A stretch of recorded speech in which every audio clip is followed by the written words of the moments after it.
Hello, Acho. Let's read out the questions. Question says for the circuit shown in figure, option E, the current I through the battery is 7.5 milliampere.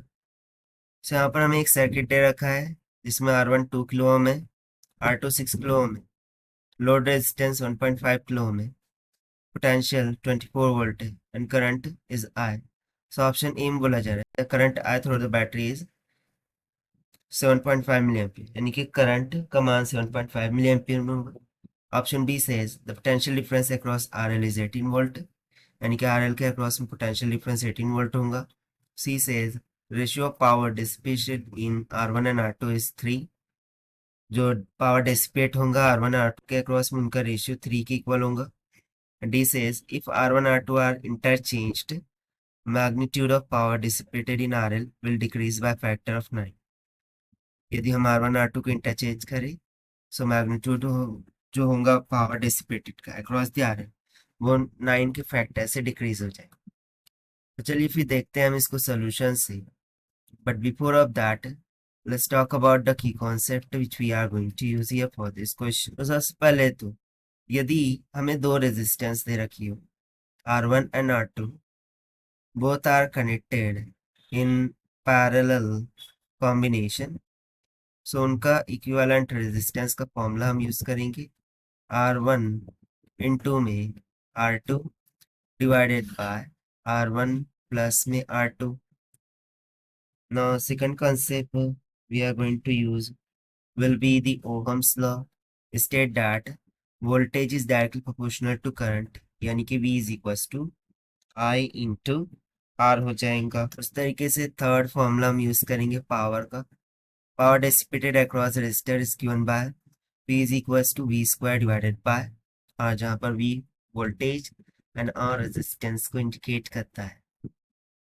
So चलिए one by one हम quantities को यहाँ पे calculate करके देखते हैं.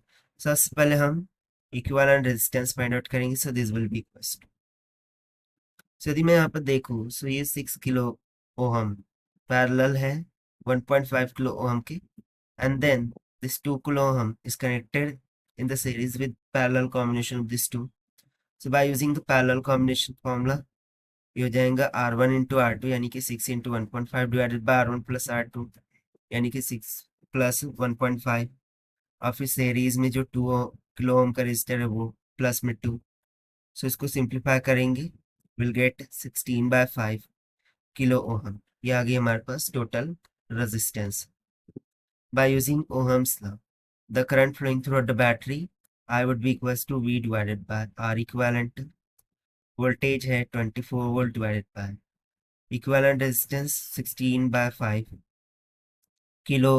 Kilo के लिए 10 to the power 3, so it will comes around 7.5 milliampere. So देखिए इतना करंट हमारे पास आ रहा है. So इसके according option A will become correct.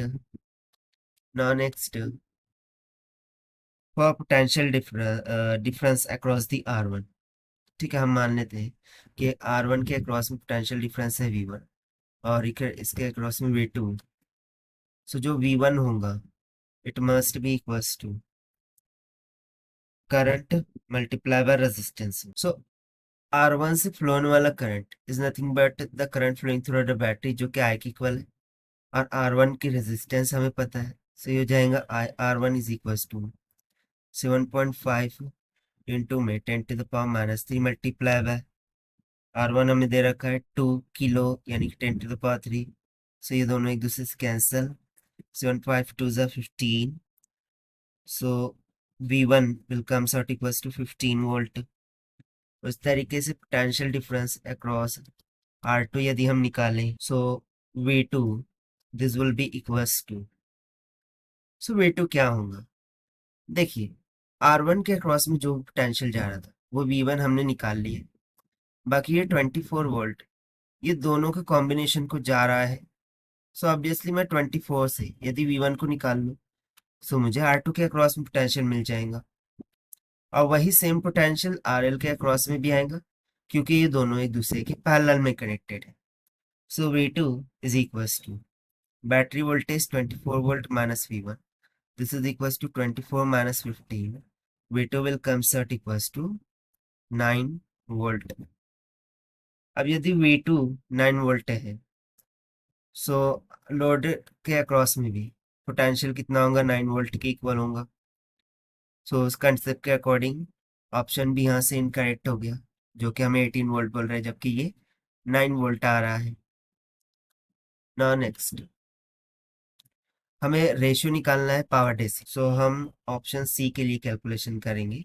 सबसे पहले हम पी आर वन निकाल लेते हैं। So it will be equals to by using the formula V1 square divided by R1, और या फिर हम डायरेक्टली रेशियो ले ही लेते हैं, ठीक है। वी वुड से दैट कि PR1 डिवाइडेड बाय PR2, सो ये हो जाएगा V1 square by R1 divided by V2 square divided by R2। So this will be equals to V1 हमें मिला था 15 का whole square divided by R1 होगा 2 divided by V2 मिला है 9 का whole square divided by R2 है 6। जब आप इसको सिंप्लीफाई करेंगे तो ये रेशियो कितना निकल के आएगा, 25 डिवाइडेड बाय 3 की। सो इस कंसेप्ट के according option C is incorrect. Now the last option D, उसके लिए हमें R1 R2 को इंटरचेंज करना होगा। सो न्यू सर्किटरी हम ड्रॉ कर लेते हैं। सो ये हो जाएगा हमारा न्यू सर्किट। अब करंट की दिशा को हम उल्टा कर देंगे 24 वोल्ट, और ये बन जाएगा R2, ये बन जाएगा R1, क्योंकि हम इंटरचेंज कर रहे हैं। ये RL हो गया, ये हो गया 2 किलो ओम, और ये 6 किलो ओम का। अब इस कंडीशन में हमें फिर से पूरी कैलकुलेशन करनी होगी। तो सबसे पहले इक्विवेलेंट रेजिस्टेंस निकालेंगे R dash. So this will be equals to R1 parallel R2। So this will be goes to 2 multiply by 1.5 R1 parallel R2 नहीं, यानी कि RL होगा ना, ठीक है, क्योंकि RL तो सेम ही है 1.5 डिवाइडेड बाय 2 प्लस में 1.5, it will comes around 3 by 3.5। सो ये R डैश अब इस R2 के साथ सीरीज में कनेक्ट हो जाएगा, ठीक है। सो यहाँ पर देखिए क्या कैलकुलेट करने के लिए बोला गया है, magnitude of power dissipated across RL decrease by factor 9। सो हम क्या करते हैं कि RL के अक्रॉस में पोटेंशियल ड्रॉप निकालते हैं, that is VL dash. So by using the potential divider rule हम क्या करते हैं, पोटेंशियल डिवाइडर रूल में V out is equals to R2 by R1 plus R2 times of V आयत होता है, यानी कि यहाँ पर R2 कनेक्टेड होता था, यहाँ पर R1 कनेक्टेड होता था। ये इनिशियल वोल्टेज यानी कि इनपुट वोल्टेज, और यहाँ पर हम क्या लेते थे, आउटपुट वोल्टेज लेते थे, ठीक है। इस तरीके से हमारा कुछ सर्किटरी होता था, तो उसके लिए हम ऐसे फॉर्मूला यूज करते थे। सो उसी फॉर्मूले का यूज करते हुए फिर भी एल डैश क्या हो जाएगा कि भाई R dash divided by R2 plus में R dash multiply by input voltage 20। So this will comes around 3 by 3.5 divided by R2 6 plus में 3 by 3.5 multiply by 24, it will comes around 3 volt। So V dash कितना आएगा, 3 volt के equal. But हमें तो power checkout करना है, so we would say that कि power across RL this will be equals to VL dash का whole square divided by RL, this is equals to 3 square divided by 1.5 will comes out equals to 6 milliwatt। सो देखिए 6 milliwatt को देखिए, and initial case में हमारे पास power कितना आया था RL के अक्रॉस में 9 स्क्वायर बाय 6। ओके, सो मैं यहाँ इनिशियल केस के लिए आपको कैलकुलेट करके बताता हूँ कि एट इनिशियल RL के अक्रॉस में जो पावर था वो आया था 9 स्क्वायर डिवाइडेड बाय, देखिए यहाँ पर हमने लिखा है ना PR2 V2 square by R2, because R2 RL का पैरेलल में था। सो जितना पावर R2 के पास होगा उतना ही RL के पास भी आ रहा होगा, सो 9 स्क्वायर डिवाइडेड बाय क्या है 6, सो 81 डिवाइडेड बाय 6 यानी कि 13.5 मिलीवैट, 13.5 मिलीवैट।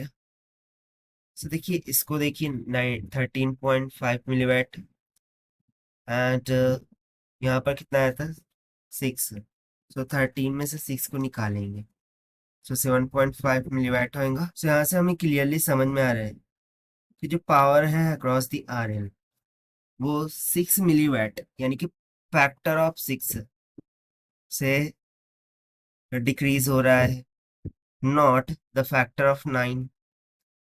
So that is why option D भी यहाँ से इनकरेक्ट हो जाए। So only option A is correct. So this is the required solution. I hope you understand it well. Best of luck. Thank you.